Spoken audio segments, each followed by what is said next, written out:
나이가 들수록 왜 이렇게 짜증이 나는 걸까요? 이 질문이 지금 당신 안에서 울리고 있다면 오늘 이 이야기는 바로 당신을 위한 것입니다. 예전에는 그냥 웃어 넘겼습니다. 지하철에서 누가 어깨를 치고 지나가도 그냥 하루 지나면 잊었습니다. 명절에 누군가 말 한마디 잘못해도 이불 밖으로 나오면 털었습니다. 그런데 요즘은 다릅니다. 마트 계산줄에서 새치기 하나에 심장이 두근거립니다. 자식 전화가 뜸해지면 억울함이 밀려옵니다. 친구의 말 한마디가 며칠씩 가슴에 걸립니다. 성격이 나빠진 걸까요? 그 사람이 정말 잘못한 걸까요?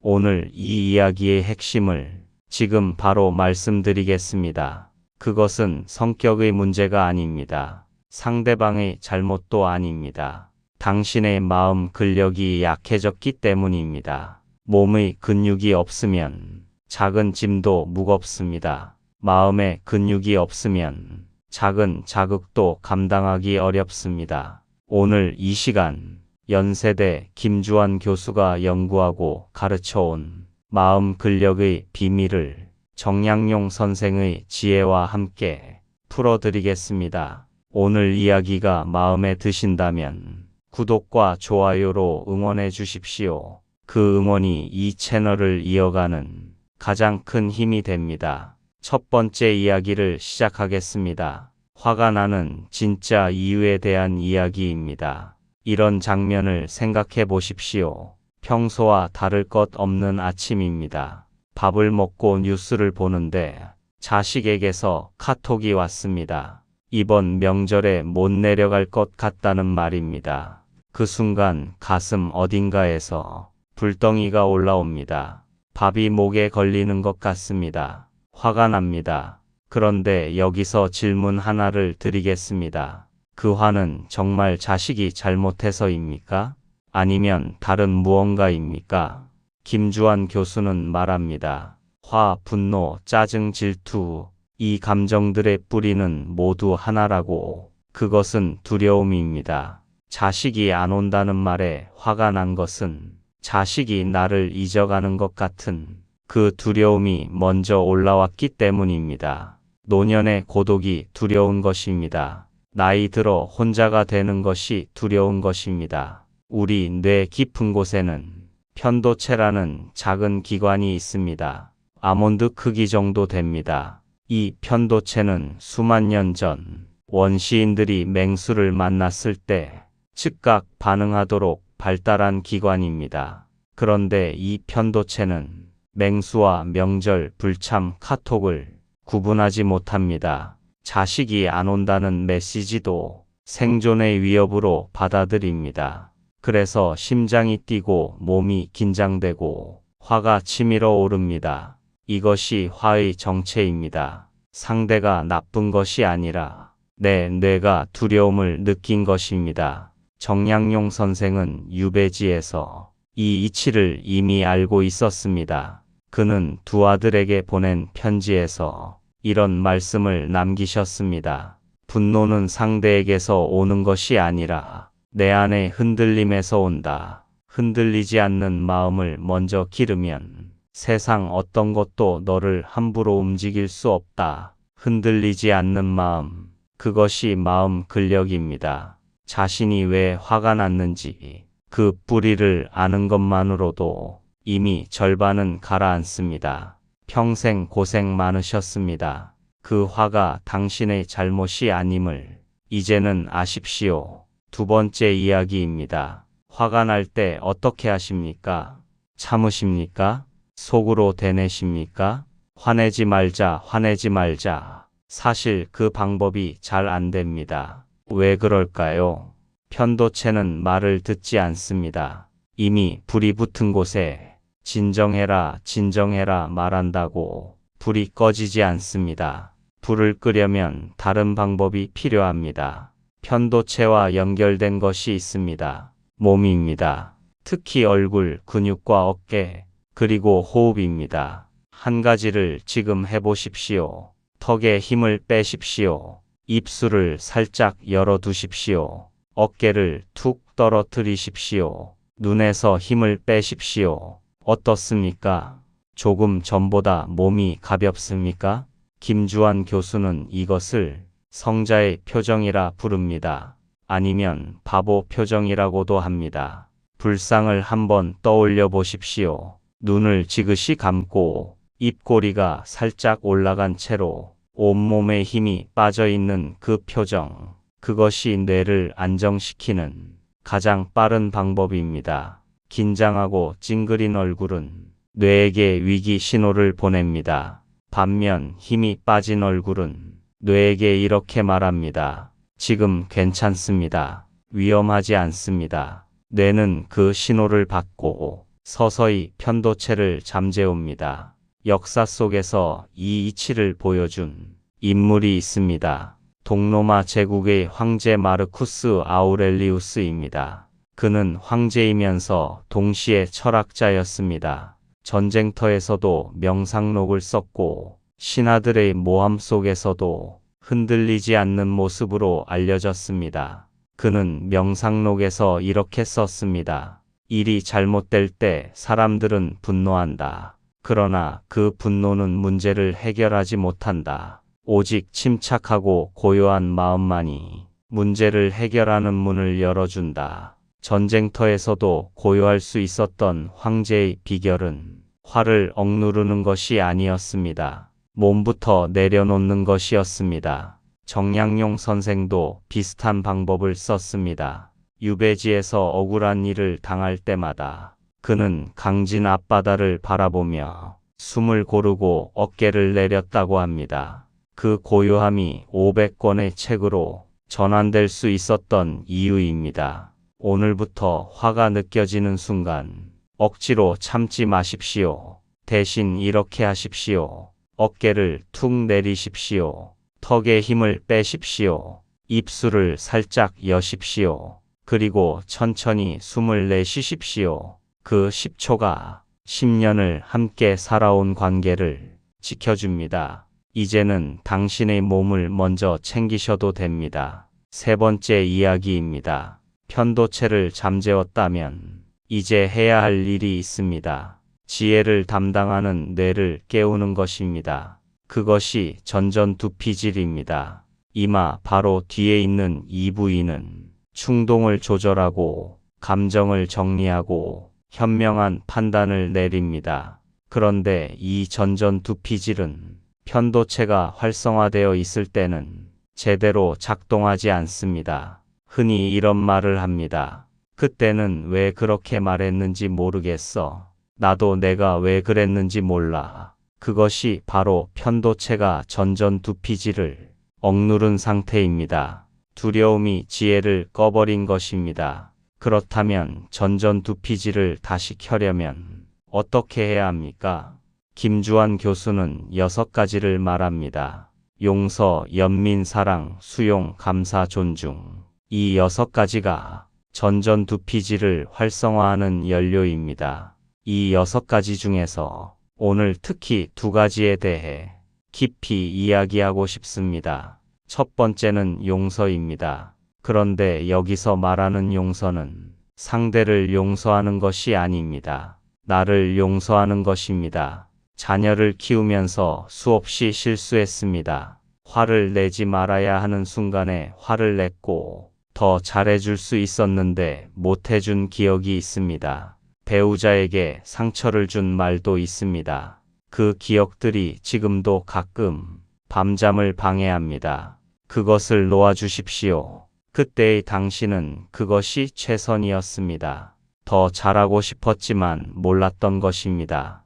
알았다면 달리 했을 것입니다. 자신을 용서하지 못하는 사람은 타인도 용서하기 어렵습니다. 자신에게 가혹한 기준을 가진 사람은 타인에게도 같은 기준을 적용하게 됩니다. 그리고 그것이 또 다른 짜증과 분노의 씨앗이 됩니다. 두 번째는 감사입니다. 그런데 감사도 오해가 있습니다. 감사는 좋은 일이 있을 때 느끼는 것이 아닙니다. 감사는 지금 이 순간 내가 가진 것을 발견하는 것입니다. 오늘 아침 눈을 떴습니까? 밥을 먹었습니까? 이 영상을 듣고 있을 만큼 귀가 열려 있습니까? 그것 하나하나가 다 감사입니다. 스피노자는 이런 말을 남겼습니다. 행복한 사람은 행복해서 감사하는 것이 아니다. 감사하기 때문에 행복한 것이다. 감사는 결과가 아니라 원인입니다. 먼저 감사하면 행복이 따라옵니다. 정약용 선생은 강진 유배지에서 가진 것이 거의 없는 상황에서도 이런 기록을 남겼습니다. 오늘 아침 햇살이 창에 들었다. 마당의 풀이 이슬을 머금었다. 이것만으로도 오늘은 충분하다. 18년 유배 중에도 지금 눈앞의 것에서 감사를 찾은 사람, 그가 500권의 책을 남길 수 있었던 것은 그 감사의 힘 덕분이었을지도 모릅니다. 이제는 당신을 위해 사셔도 됩니다. 자신을 용서하십시오. 그리고 오늘 가진 것에서 감사를 찾아보십시오. 네 번째 이야기입니다. 행복에 대한 이야기를 해보겠습니다. 이런 생각을 해보신 적 있으십니까? 자식이 좋은 곳에 취직하면 행복할 것 같다. 건강검진에서 좋은 결과 나오면 행복할 것 같다. 통장에 돈이 조금 더 쌓이면 행복할 것 같다. 그런데 막상 그 조건이 채워지면 어떻습니까? 잠깐은 좋습니다. 그런데 곧 다음 걱정이 생깁니다. 자식이 취직했으면 이제 결혼은 언제 하나? 건강이 좋으면 이제 재산이 걱정됩니다. 돈이 쌓이면 이제 그것을 잃을까봐 두렵습니다. 조건으로 붙잡은 행복은 그 조건이 무너지는 순간 불행이 됩니다. 그렇다면 진정한 행복은 어디서 옵니까?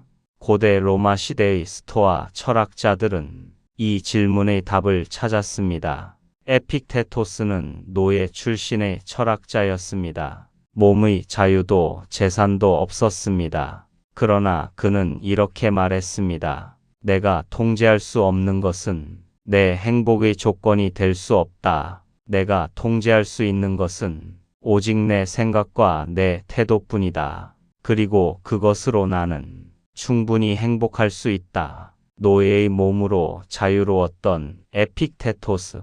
그의 행복은 조건에 기대지 않았습니다. 김주환 교수는 이것을 이렇게 정리합니다. 행복은 환경이 주는 것이 아니라 내가 내리는 결단입니다. 지금 이 순간 이미 가진 것을 원하는 것, 그것이 가장 강한 형태의 행복입니다. 이미 가진 것을 원하십시오. 지금 옆에 있는 사람, 지금 이 순간의 건강, 지금 이 이야기를 들을 수 있는 고요한 시간, 그것을 원하십시오. 원하는 것을 갖는 것보다 가진 것을 원하는 것이 훨씬 더 빠른 행복의 길입니다. 정약용 선생이 유배 18년 동안 무너지지 않을 수 있었던 것도 바로 이 원리였습니다. 지금 내게 붓이 있고 종이가 있고 생각이 있다. 그것으로 할 수 있는 것을 하자. 그 결단이 그를 조선 최고의 지성으로 만들었습니다. 다섯 번째 마지막 이야기입니다. 오늘 이야기의 가장 실용적인 선물을 드릴 시간입니다. 김주환 교수는 한국 양궁 국가대표 선수들에게 마음 근력 훈련을 가르쳤습니다. 올림픽이라는 극도의 압박 상황에서 선수들이 흔들리지 않도록 마음의 근육을 키우는 훈련이었습니다. 그 훈련의 핵심에 있는 것이 만트라입니다. 매일 반복하는 단 한 문장입니다. 침착하고 차분하게 즐거운 마음으로 나는 할 수 있다. 이 문장이 처음에는 어색합니다. 억지스럽게 느껴질 수도 있습니다. 그런데 이것이 신경과학의 원리입니다. 뇌의 신경회로는 반복되는 것을 강화합니다. 자꾸 불안하다고 생각하면 불안의 회로가 굵어집니다. 자꾸 침착하게 나는 할 수 있다고 되뇌면 그 회로가 굵어집니다. 이것은 긍정의 주문이 아닙니다. 뇌의 구조를 바꾸는 훈련입니다. 양궁 선수들이 화살을 쏘기 직전 마음속으로 이 문장을 반복했을 때 심박수가 안정되고 집중력이 높아졌다는 연구 결과가 있습니다. 우리의 삶도 다르지 않습니다. 아침에 눈을 뜨는 순간 이 문장을 속으로 3번 반복해 보십시오. 침착하고 차분하게 즐거운 마음으로 나는 할 수 있다. 잠들기 전 오늘 하루를 마무리하며 다시 한번 반복하십시오. 침착하고 차분하게 즐거운 마음으로 나는 할 수 있다. 이 21일만 해보십시오. 뭔가 달라집니다. 작은 자극에 덜 흔들리는 자신을 발견하게 됩니다. 이제 오늘의 이야기를 마무리할 시간입니다. 오늘 우리는 5가지를 함께 보았습니다. 화와 짜증의 뿌리는 두려움이라는 것, 몸부터 내려놓으면 뇌가 안정된다는 것, 용서와 감사가 마음 근력의 원료라는 것, 행복은 조건이 아니라 결단이라는 것, 그리고 매일 반복하는 단 한 문장이 뇌의 회로를 바꾼다는 것, 오늘부터 실천할 3가지를 드리겠습니다. 첫째입니다. 화가 느껴지는 순간 어깨를 툭 내리십시오. 그 한 동작이 편도체를 잠재웁니다. 억지로 참지 않아도 몸이 먼저 해결해 줍니다. 둘째입니다. 오늘 저녁 잠들기 전 오늘 내가 가진 것 3가지를 떠올려 보십시오. 건강이든 사람이든 순간이든 그 3가지를 마음속에 담고 감사를 느끼며 눈을 감으십시오. 그 습관이 뇌의 감사 회로를 굵게 만듭니다. 셋째입니다. 내일 아침 눈을 뜨는 순간 이렇게 말하십시오.